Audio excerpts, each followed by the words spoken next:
Mari kita lihat firman Tuhan dari kitab Kejadian pasal yang ke-26, ayat yang pertama sampai ayatnya yang ke-6. Kejadian pasal yang ke-26 ayat pertama sampai ayat yang ke-6. Maka timbullah kelaparan di negeri itu. Ini bukan kelaparan yang pertama yang telah terjadi dalam zaman Abraham. Sebab itu Ishak pergi ke Gerar kepada Abimelek raja orang Filistin. Lalu Tuhan menampakkan diri kepadanya serta berfirman, jangan pergi ke Mesir, diamlah di negeri yang akan kukatakan kepadamu. Ayat 3, tinggallah di negeri ini sebagai orang asing, maka aku akan menyertai engkau dan memberkati engkau. Sebab kepadamulah dan kepada keturunanmu akan kuberikan seluruh negeri ini. Dan aku akan menepati sumpah yang telah kuikrarkan kepada Abraham ayahmu. Ayat 4, aku akan membuat banyak keturunanmu seperti bintang di langit. Aku akan memberikan kepadamu keturunan seluruh negeri ini. Dan oleh keturunanmu semua bangsa di bumi akan mendapat berkat. Ayat yang kelima, karena Abraham telah mendengarkan firman-Ku dan memelihara kewajibannya kepadaku, yaitu segala perintah, ketetapan, dan hukum-Ku. Ayat 6, jadi tinggallah Ishak di Gerar. Saudara, tema khotbah pagi hari ini adalah warisan iman. Ada orang yang menyimpan hartanya dan mereka memberikannya kepada anak-anaknya. Dan kemudian anak-anaknya melipat gandakan itu. Tapi ada kalanya warisan diberikan kepada anaknya. Tapi kemudian itu jadi perebutan antara keluarga. Sehingga bukan warisan itu menjadi baik, tapi warisan itu menjadi bencana bagi keluarga itu. Tapi ada juga warisan yang diberikan Tuhan kepada kita yang namanya legacy, legacy rohani, warisan rohani yang Tuhan berikan kepada kita. Sama seperti Ishak, kehidupan kita tidak akan pernah lepas dari krisis. Amin. Amin. Dan pengalaman kehidupan Ishak adalah teladan yang baik yang mengajarkan kita bagaimana seharusnya sikap hati dan tindakan kita di saat krisis datang. Saya percaya bahwa Tuhan sanggup mengubah krisis moneter, krismon menjadi Kristus menolong. Tuhan sanggup mengubah resesi menjadi resepsi. Kasih tahu kiri kanan. Tuhan sanggup mengubah resesi menjadi resepsi. Amin. Amin. Saya percaya bahwa kalau kita percaya kepada Tuhan, maka dalam keadaan apapun, Tuhan sanggup mengubah padang gurun menjadi kebun buah-buahan, dan padang belantara menjadi sumber mata air. Tapi saudara dengar baik, bahwa warisan Allah, warisan Tuhan itu dia berikan kepada saudara. Ketika Anda dan saya, Alkitab katakan, Ishak mendapatkan warisan rohani dari Abraham. Karena Abraham memperhatikan firman Allah, memelihara hukum-hukumnya, dan melakukannya. Kita mendengar firman setiap hari Minggu, atau setiap media-media online yang kita putar by YouTube. Ketika Bapak Ibu dengar firman, bukan cuma dengar, tapi Tuhan mau kita jadi pelaku firman. Amin. Kalau kita lihat ayat yang ke-5 tadi, karena Abraham telah mendengarkan firman-Ku, bukan cuma mendengarkan, memelihara kewajibannya kepadaku, yaitu segala perintah, ketetapan, dan hukum. Jadi ternyata Ishak itu meniru bapaknya. Bapak Ibu mau anak-anak niru kita? Maka lakukan firman Tuhan. Pelihara firman Tuhan, dengar firman, pelihara firman. Perintah itu dijaga, ketetapan itu kita lakukan. Maka anak-anak niru saudara. Ya kalau papa merokok, jangan bilang anak berhenti merokok. Bagaimana suruh anak berhenti merokok padahal papa sendiri masih rokok. Misalnya suruh anak jangan mabuk, tapi papa juga mabuk. Enggak mungkin saudara. Suruh anak begini, jangan mukul istrimu, tapi papa mukul istrinya. Kita enggak jadi contoh yang baik. Kita enggak menurunkan warisan yang baik kepada anak-anak kita secara jasmani, bagaimana hal rohani.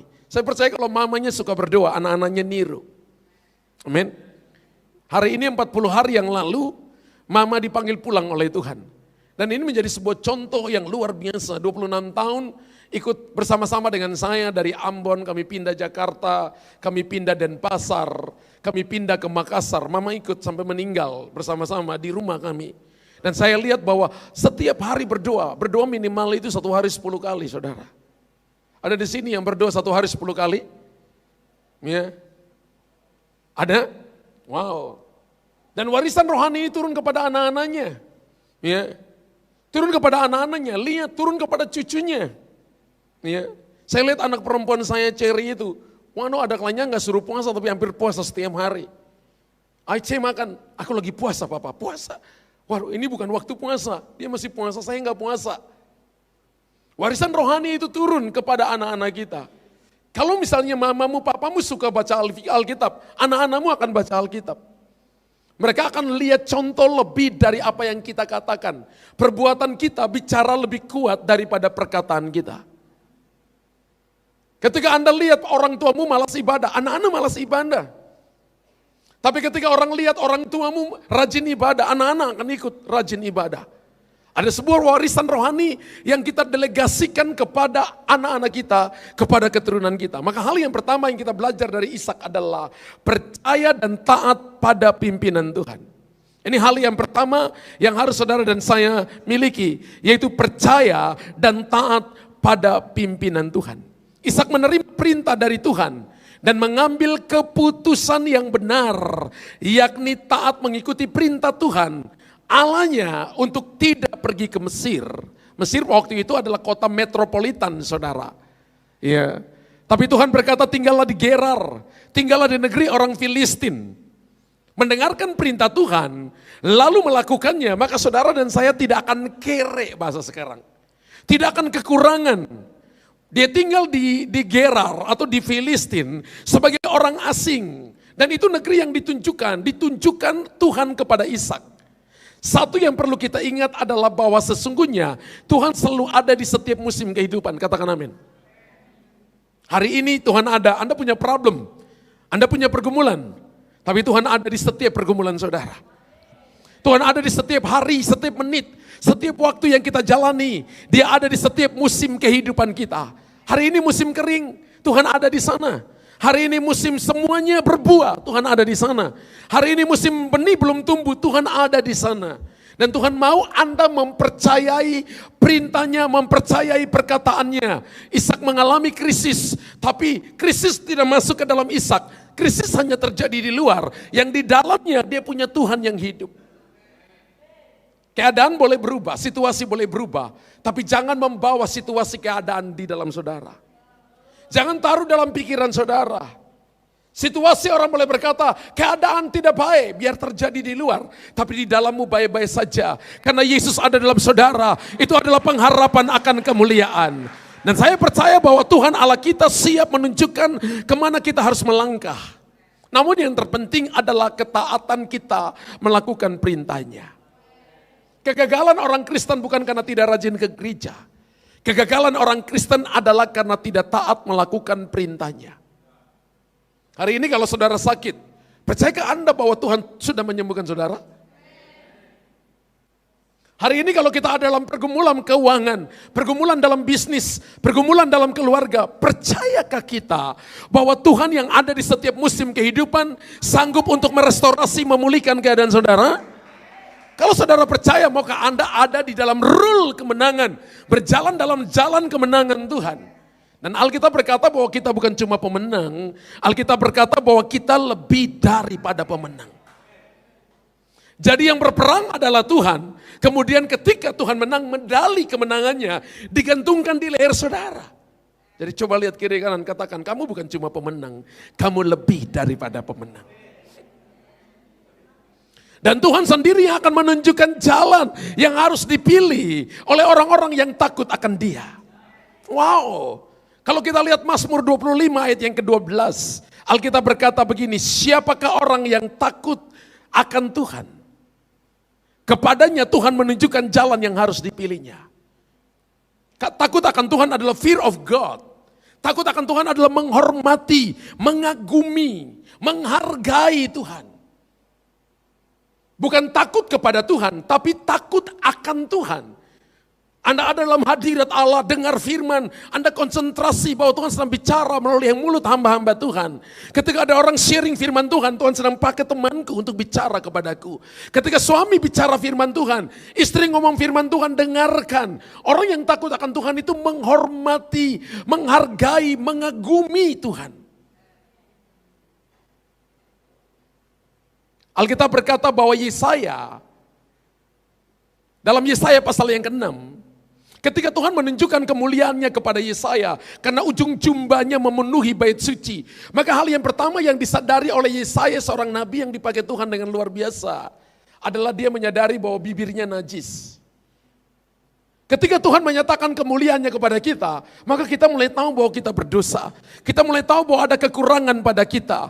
Kita mulai tahu bahwa ada sesuatu yang harus kita perbaharui. Lalu dia berkata, Tuhan, aku orang yang najis bibir dan aku tinggal di tengah-tengah bangsa yang najis bibir. Dia bergaul dengan orang yang suka gosip, suka mengata-ngatai orang lain, menceritakan orang lain, menjelek-jelekan orang lain. Lama-lama kehidupannya terbawa padahal dia seorang nabi. Dipanggil menjadi nabi, tapi tidak bisa menjaga mulutnya. Lalu Tuhan dia katakan ini, biarlah engkau kuduskan bibirku Tuhan. Lalu dia melihat malaikat terbang, membawa sumpit, lalu membawa perbaraan dari mesbah korban ukupan. Lalu bara itu ditaruh di dalam bibir mulutnya untuk menguduskan perkataannya. Haleluya. Alkitab berkata bahwa saudara dan saya dipanggil untuk mewariskan perkataan-perkataan yang baik, perkataan-perkataan yang benar kepada anak-anak kita. Banyak kali anak-anak terluka karena perkataan-perkataan yang salah dari orang tuanya. Pertemanan kita hancur karena salah ngomong satu dengan yang lainnya. Kita tidak mewariskan yang baik kepada generasi, kepada orang lain, tapi kita mewariskan kutuk. Kita tidak menghargai Tuhan, tapi kita hanya mikir diri kita sendiri. Anda boleh melayani di depan, tapi kalau Anda nggak hargai Tuhan, jangan melayani. Betul? Karena Anda cuma pamer skill misalnya di depan, tapi kalau Anda tidak melayani Tuhan dengan sungguh-sungguh, jangan melayani. Tuhan itu nggak cari orang yang pamer. Tuhan cari orang yang punya hati menyembah Tuhan. Anda nggak bisa wariskan, Anda mungkin bisa wariskan skill kepada orang lain, tapi Anda nggak bisa wariskan hal-hal rohani kalau Anda nggak hidup takut akan Tuhan. Amin. Jadi kalau Anda berdiri di sini, melayani di sini, Anda di member di depan, Anda melayani seperti apapun, Anda harus tahu bahwa Anda jadi be a role model bagi banyak orang. Anda itu seperti hidup di dalam akuarium, yang orang lihat pergerakan saudara, orang lihat apa yang Anda lakukan, apa yang Anda katakan. Anda nggak mungkin cuma bicara Tuhan, kemudian hidupmu nggak jadi contoh dengan orang lain. Anda nggak mungkin cuma melayani, tapi Anda nggak bisa jadi be a role model bagi orang lain. Itu namanya nipu-nipu orang. Saya percaya nggak ada di tempat ini. Warisan rohani butuh sebuah komitmen yang lahir dari hati yang takut akan Tuhan.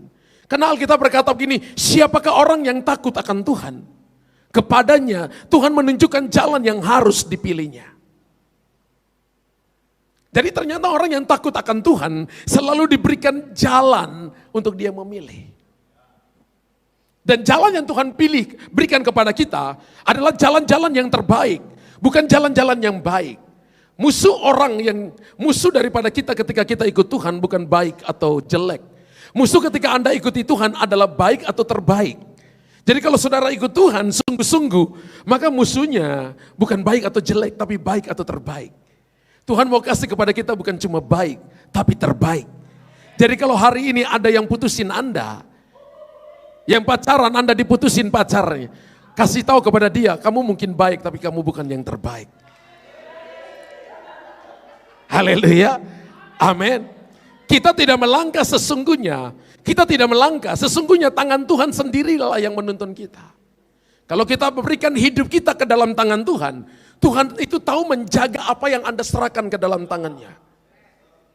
Dan kita lupa tiap hari menyerahkan hidup kita ke dalam tangan Tuhan. Kita lupa tiap hari menyerahkan perkataan kita ke dalam tangan Tuhan. Kita lupa tiap hari menjaga tangan, kaki, pikiran kita ke dalam tangan Tuhan. Makanya mulut kita bisa ngomong sembarangan, hati kita bisa salah dengan orang lain, hati kita bisa menyimpan kepahitan kepada orang lain, marah kepada orang lain, karena kita nggak serahkan ke dalam tangan Tuhan. Makanya saya katakan gini, apa yang kita serahkan ke dalam tangan Tuhan, maka dia tahu memeliharanya dengan baik. Tapi kalau saudara tidak menyerahkan hidupmu kepada Tuhan dengan baik, maka hidupmu akan dipakai oleh setan. Ingat, Tuhan pakai orang, setan juga pakai orang. Amin. Saudara jangan pikir bahwa setan itu banyak di kuburan, tidak. Karena di kuburan semua temannya, dia mau ganggu siapa di sana. Setan itu banyak di gereja. Makanya kalau Anda, orang lagi dengar firman Tuhan, Anda lagi colek sana colek sini, Anda tuh setan bagi temanmu.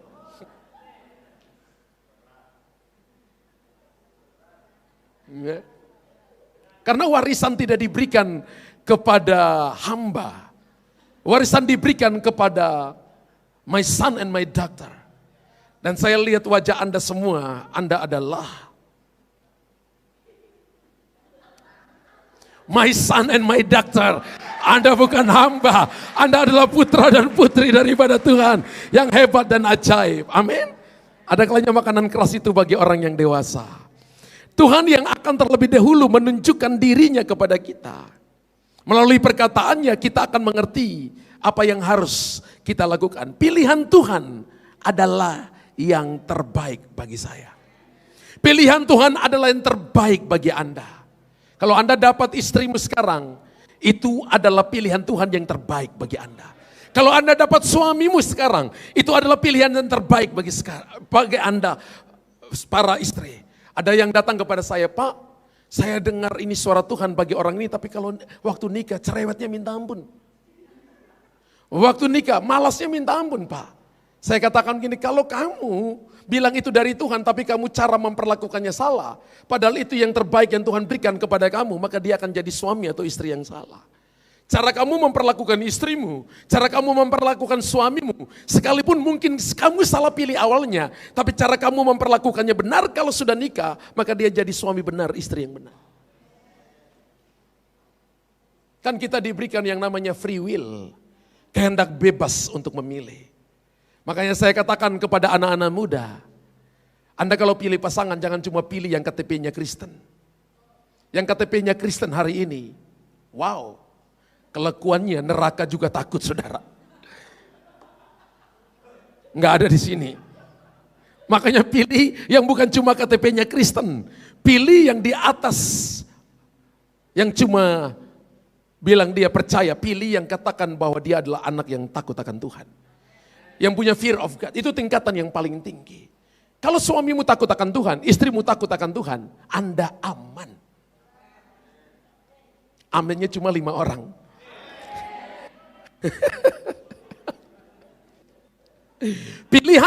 Pilihan Tuhan adalah terbaik. Berkat kelimpahan penyertaan Tuhan yang dialami Ishak sesungguhnya tidak terlepas dari kehidupan ayahnya Abraham. Saya sebut ini adalah warisan iman yang Abraham turunkan dalam kehidupan Ishak. Membuat Ishak mampu menaruh percaya pada Tuhan meski di saat krisis. Abraham juga pernah mengalami keadaan seperti Ishak. Dan dia tetap believe Jesus. Dia tetap percaya kepada Tuhan. Dan iman ini dia turunkan kepada anaknya Ishak. Kemudian Ishak wariskan kepada Yakub. Dan Yakub wariskan kepada 12 anak-anaknya. Dan hari ini menjadi satu bangsa yang besar. Kita hidup karena iman Abraham menurut kitab Ibrani.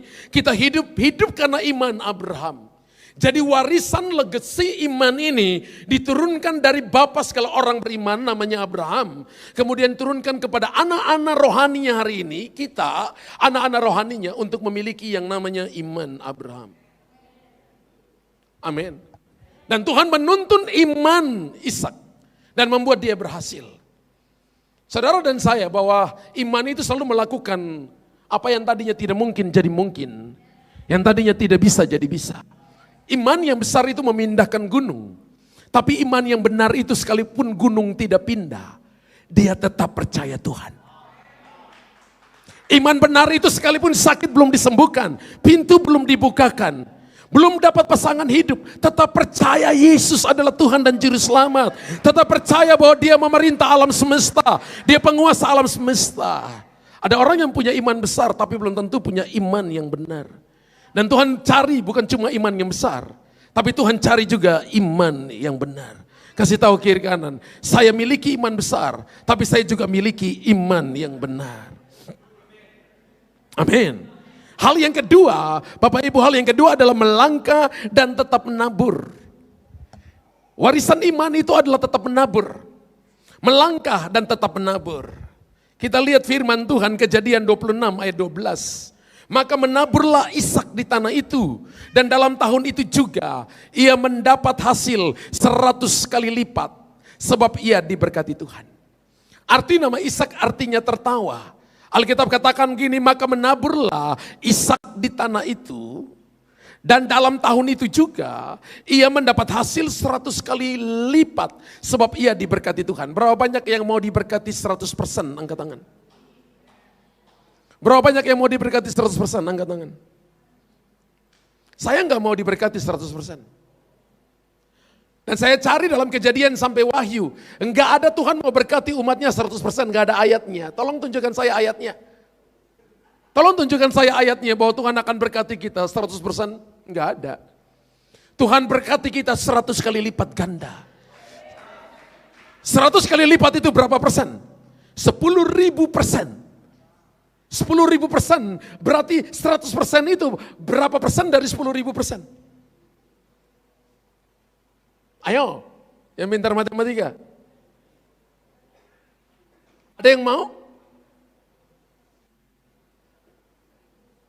Wow, ada yang mau dapat 1%? Tuhan gak mau berkati Anda ecek-ecek. Tuhan gak mau berkati Anda remah-remah. Perempuan virus Indonesia dia berkata begini, biarlah aku makan remah-remah yang jatuh dari meja Tuhan. Itu pun anaknya sembuh. Karena kemurahan Tuhan. Tapi Tuhan berkata, aku sediakan roti bagi anak-anakku. Aku sediakan roti untuk my son and my daughter. Bagi putra dan putriku. Bagi orang-orang yang percaya kepadaku. Amin. Dan Alkitab berkata begini, ketika Anda taat. Ketika Anda memperhatikan perintah Tuhan. Maka apa yang jatuh dari tanganmu. Tangan bicara tentang pekerjaan. Mulut kita bicara tentang mimpi, vision. Apa yang keluar dari mulut adalah akibat dari apa yang ada di pikiran saudara. Apa yang keluar dari mulut mewakili isi hati kita. Jadi kalau saudara mau lihat seseorang itu punya vision, punya mimpi, Anda nggak hanya cuma lihat dia pendidikannya apa. Apakah S1, S2 atau S3. Tapi lihat dari mulutnya, keluar apa yang keluar dari mulutnya. Kalau yang keluar dari mulutnya adalah firman Allah, yang selalu mengguidance hidupmu, yang selalu mendorong hidupmu. Orang ini punya hatinya lebih besar daripada orang yang kuliah S3. Tapi kalau Anda kuliah S3, tapi mulutmu nggak bisa dipegang, mulut nggak bisa dipercaya, Anda sesungguhnya hanya punya akte yang ada di kertas. Anda lulusan S3. Haleluya. Tapi yang Tuhan mau, Tuhan nggak cari hasil pendidikanmu. Tuhan cari isi hatimu. Ketika Tuhan menemukan Daud, Kisah Rasul pasal 13 ayat 22, aku telah menemukan Daud bin Isai yang berkenan di hatiku. Kalau lihat terjemahan Alkitab The Message mengatakan begini, Tuhan memburu Daud karena hatinya, bukan karena kegantengannya, bukan karena kepintarannya, bukan karena kecantikannya, bukan karena skillnya, tapi Tuhan memburu Daud karena hatinya. Saudara ada di tempat ini, hati kita harus beres dengan Tuhan. Anda ada di tempat ini, hati kita harus melekat dengan Tuhan. Sebab kalau tidak, waktu yang akan menjadi penguji iman yang tidak pernah usang akan menguji kita apakah kita bertahan, berbuah, ataukah kita kering kerontang, saudara. Dan Tuhan berkata begini, akulah sumber mata air yang hidup. Akulah pokok anggur. Setiap ranting padaku yang tidak berbuah dipotongnya. Bahasa Inggris pakai kata cut. Ada 3 hal yang perlu Anda cut dalam hidup ini. Yang pertama adalah cut off, potong masa lalumu. Jangan ingat kegagalan masa lalumu. Jangan ingat kesalahan masa lalumu. Yang kedua adalah cut down to size. Dipotong sesuai dengan ukuran Tuhan. Ukuran Tuhan cuma 30 cm. Anda sudah 100 cm, harus dipotong 70 cm. Dan kalau dipotong dengan gergaji kecil gak bisa. Gergajinya yang ada di tangan Tuhan. Yesaya 40 berkata begini, tangan Tuhan menakar semua air laut di muka bumi ini. Kira-kira tangan Tuhan sebesar apa? Kira-kira kalau gergaji tangan Tuhan sebesar apa gergajinya? Lalu memotong saudara. Jangan heran kalau masalah datang bertubi-tubi. Itu seperti gergaji Tuhan yang sedang memotong Anda untuk cut down to size. Dan yang ketiga adalah cut down, dipotong sesuai dengan yang Tuhan mau. Dipotong untuk dibuang atau dipotong untuk berbuah lebat. Dan Alkitab berkata dalam kitab Mazmur pasal yang Kejadian pasal 26 ayat 12 tadi, maka menaburlah Ishak di tanah itu dan dalam tahun itu juga ia mendapat hasil 100 kali lipat sebab ia diberkati Tuhan. Katakan, saya diberkati Tuhan. Dari muka Anda melihat saya, Anda orang-orang yang diberkati Tuhan. Dan rahasia untuk membuka aliran berkat Tuhan di masa krisis adalah melangkah maju dalam iman dan menabur. Satu waktu saya ketemu dengan seorang teman saya. Dia mengalami bisnisnya. Dia berasal dari keluarga kaya. Papanya kasih dia dana begitu banyak. Lalu dia buka bisnis. Awal dia membuka bisnis, dia diberkati saudara. Tapi ketika masa pandemi datang, tiba-tiba saudara, bisnisnya amblas. Ya, dia punya ratusan cabang. Dia punya ratusan cabang usahanya di Indonesia. Tiba-tiba amblas. Saudara, dari omset miliaran setiap bulan, puluhan miliar setiap bulan, tiba-tiba minus miliaran, puluhan miliar setiap bulan. Dan dia datang, dia katakan, saya hopeless, saya nggak mampu untuk handle. Lalu saya katakan begini, pola bisnis berubah sekarang. Kalau dulu kamu perlu sewa ruangan 300 meter, kamu perlu karyawan 30-40 orang untuk shift 1, shift 2, dan kamu perlu bayar mereka begitu mahal. Sekarang ini kamu cuma perlu satu tempat kecil, 3x3 atau 2x3 untuk cuma foto semua produk-produk kamu, masukkan melalui media online. Kamu punya investasinya, kamu mulai irit, tapi kamu keuntungannya, kamu mulai banyak karena nama kamu sudah terkenal. Tapi pola pikirnya masih pola pikir kerja yang lama, sehingga untuk berubah kepada hal yang baru sulit. Saya beritahukan kepada Bapak Ibu, Tuhan kita bukan Tuhan yang statis. Tuhan kita adalah Tuhan yang bergerak. Ada kalanya Tuhan izinkan krisis, supaya Anda menjadi lebih nomor satu dari orang lain.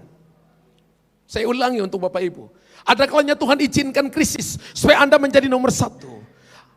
Ishak mengalami krisis supaya dia diberkati 100 kali lipat. Kalau kita baca ayat 13. Orang ini menjadi kaya, semakin lama semakin kaya. Sehingga dia menjadi sangat amat kaya. Tuhan itu gak mau cuma Anda kaya. Tuhan mau Anda sungguh amat, sangat amat kaya. Berapa banyak yang mau jadi orang kaya? Ayo voting, Indonesia suka voting. Berapa banyak yang mau jadi orang kaya? Angkat tangan. Ayo, berapa banyak mau jadi orang kaya? Loh, enggak mau. Ayo saya yang jadi orang kaya. Berapa banyak yang mau jadi orang kaya? Bapak Ibu tahu enggak? Orang kaya di sorga itu dapat tingkatan paling rendah. Di atas orang kaya ada saudara, namanya orang diberkati Tuhan. Yang mau diberkati Tuhan, angkat tangan tinggi. Tahukah saudara, di atas orang diberkati Tuhan ada lagi orang yang dimuliakan Tuhan. Yabes lebih dimuliakan dari saudara-saudaranya. Saudara, tiga-tiganya angkat, mau yang mana sebenarnya? Jangan pilih salah satu, Tuhan gak pernah kasih eceran. Tuhan selalu kasih kepada kita paket. Anda akan menerima paket, Anda kaya, Anda diberkati, Anda dimuliakan. Rahasia untuk membuka aliran berkat Tuhan dalam krisis adalah melangkah maju dalam iman dan menabur. Ada orang yang dalam masa krisis, dia katakan gue makan aja sulit, bagaimana disuruh menabur? Bagaimana disuruh perhatikan orang lain?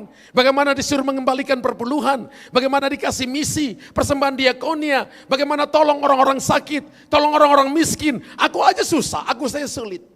Tidak demikian dengan Ishak.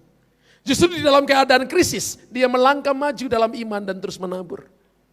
Ishak tetap menabur di masa krisis. Dan Tuhan memberkati pekerjaan tangannya.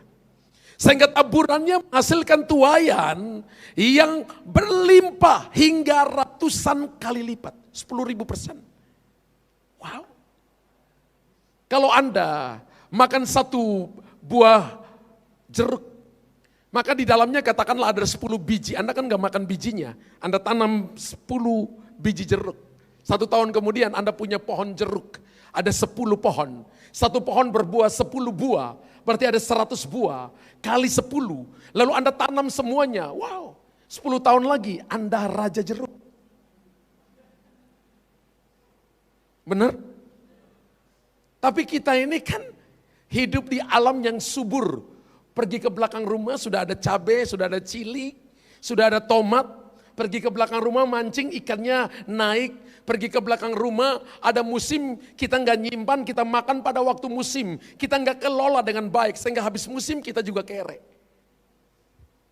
Coba kita mulai berpikir untuk menabur, untuk beli freezer yang besar, mancing, simpan di situ. Waktu ikannya banyak, kita nggak mau jual. Tunggu nggak ada ikan, baru kita keluarkan ikannya kita jual. Itu harganya 100 kali lipat. Kenapa saudara lihat saya seperti itu? Haleluya. Amin. Kita nggak mungkin datang kepada orang, Pak minta dong, Pak minta. Ini orang mentalnya miskin. Dan Tuhan gak suka orang mentalnya miskin. Tuhan mau kita menabur. Tuhan mau kita bekerja. Tuhan mau kita berjalan dengan iman. Dan percaya bahwa apa yang kita tabur pasti akan tuai. Mazmur pasal 126 ayat 1-6 berkata, nyanyian Syara ketika Tuhan memulihkan keadaan Sion. Keadaan kita seperti orang-orang bermimpi. Pada waktu itu mulut kita penuh dengan tertawa dan lidah kita dengan sorak-sorai. Pada waktu itu berkatalah orang di antara bangsa-bangsa, Tuhan telah melakukan perkara besar kepada orang-orang ini. Tuhan telah melakukan perkara-perkara besar kepada kita, maka kita bersuka cita. Ayat 4, pulihkanlah keadaan kami ya Tuhan, seperti memulihkan batang air kering di tanah Negeb. Orang-orang yang menabur dengan mencucurkan air mata akan menuai dengan bersorak-sorai. Apakah orang-orang menabur akan kere? No. Ayat 6, orang yang berjalan maju dengan menangis sambil menabur benih, pasti pulang dengan sorak-sorai sambil membawa berkas-berkasnya. Alkitab berkata bahwa kalau kita terus menabur, maka kita akan pulang membawa sorak-sorai. Kalau kita berjalan maju menabur benih sambil menangis, kita akan pulang membawa berkas-berkasnya. Terjemahan Alkitab sehari-hari berkata, pulang dengan membawa tuaian yang banyak. Bukan sisa, tapi pulang membawa tuaian yang banyak. Dari Anda lihat saya, Anda suka tuaian yang banyak, tapi Anda tidak suka menabur di tengah krisis. Amin. Tapi saya percaya jemaat ini adalah jemaat yang suka menabur di tengah krisis. Terus menabur, terus berjalan maju dan percaya. Maka ini warisan yang turun kepada anak-anak. Mereka akan lihat bahwa kita hidup bukan karena apa yang ada di saldo kita. Bukan karena apa yang kita lihat dengan mata. Tapi kita hidup karena iman, karena percaya kepada Tuhan. Anda tabur benih di tanah, Anda gak lihat kapan tumbuh. Itu adalah perkara Tuhan dengan benih itu. Bagian kita hanya menyiramkan seminggu sekali. Tapi bagian Tuhan yang membuat akarnya masuk ke dalam tanah dan buahnya tumbuh berlipat kali ganda. Bagian kita menabur. Bagian Tuhan yang menumbuhkannya dan membuatnya berlipat kali ganda. Yang ketiga saudara, percaya Tuhan Yesus sanggup memberkati. Berapa banyak Anda yang percaya? Tuhan Yesus sanggup memberkati saudara. Haleluya. Pada masa sulit, Tuhan membuat Ishak berhasil dan beruntung. Alkitab berkata ia menemukan sumur-sumur atau sumber air. Namun beberapa kali ia merelakannya untuk diambil oleh orang lain untuk menghindari pertengkaran. Ishak memilih untuk tidak mempertahankan sumur air. Sumur air di padang gurun itu seperti harta saudara. Menemukan sumber air itu artinya Anda menemukan harta bagi kambing domba. Untuk menjaga kedamaian, Ishak menghindari pertengkaran hingga satu waktu dia menemukan yang namanya Rehobot. Rehobot itu artinya tempat yang luas, tempat yang berkembang. Rehobot itu artinya Tuhan menolongku. Wow. Jadi kita ini sudah ditentukan berkat oleh Tuhan. Jadi kalau orang ingin ambil berkat saudara, jangan marah. Berarti Tuhan mau sediakan yang terbaik bagi saudara. Kalau kita belajar dari kehidupan Ishak, melalui masa-masa krisis, dia melangkah bersama dengan Tuhan dan mulai menabur. Menabur benih di masa krisis merupakan tindakan iman. Dan itu menyukakan hati Tuhan. Kalau saudara menabur dengan tindakan iman, maka itu menyukakan hati Tuhan. Percayalah bahwa Tuhan sanggup memberkati. Nantikan pertolongan Tuhan. Saya punya salah satu teman seorang bisnismen. Nah, orang ini diberkati Tuhan dengan luar biasa. Kalau saya kasih tahu namanya, Anda pasti tahu, tapi saya nggak kasih tahu namanya. Dan satu waktu, ya dia berkata begini, Pastor, kami akan ikut bantu. Jadi pembangunan ini termasuk mereka digerakkan Tuhan untuk ikut bantu, bukan cuma di tempat ini. Dia ajakin saya makan, kemudian dia katakan ikut bantu dan saya katakan terima kasih. Dia katakan jangan terima kasih ke saya, Pastor. Loh kenapa? Semua yang ada pada saya, ini adalah berkatnya Tuhan, bagian saya cuma kelola berkat Tuhan. Kalau saya bisa bantu pastor, saya jadi perpanjangan tangan Tuhan. Jangan kasih tahu nama kami. Jangan bilang nama kami, biar Tuhan disenangkan. Saya beritahukan kepada saudara, uangnya bukan ratusan juta. Mereka bantu dalam miliaran, gedung ini bisa jadi. Dan saya tahu bahwa Tuhan itu pakai orang-orang tertentu. Menjadi perpanjangan tangannya untuk mendemonstrasikan kuasanya.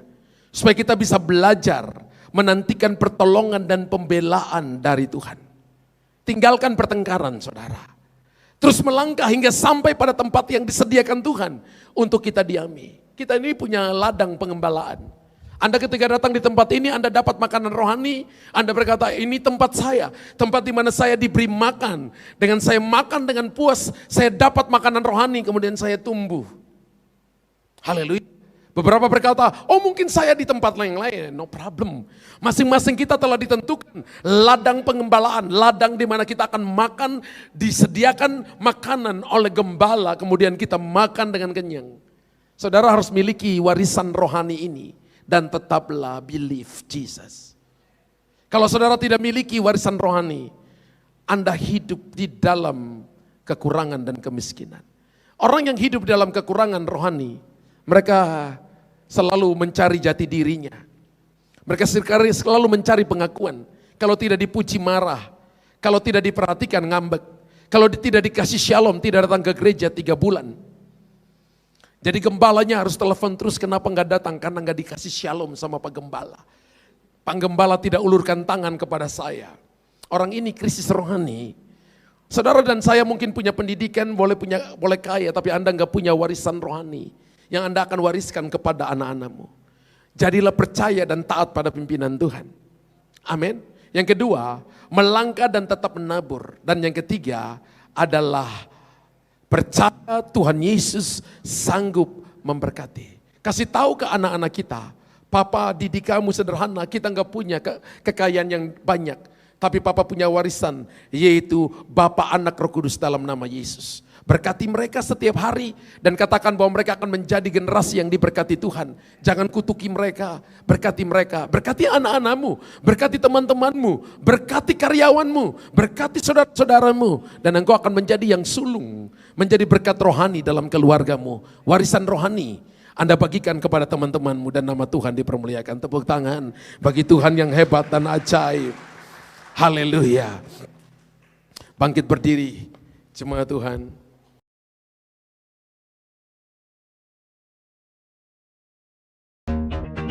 Selamat menabur Bapak Ibu, Tuhan Yesus memberkati.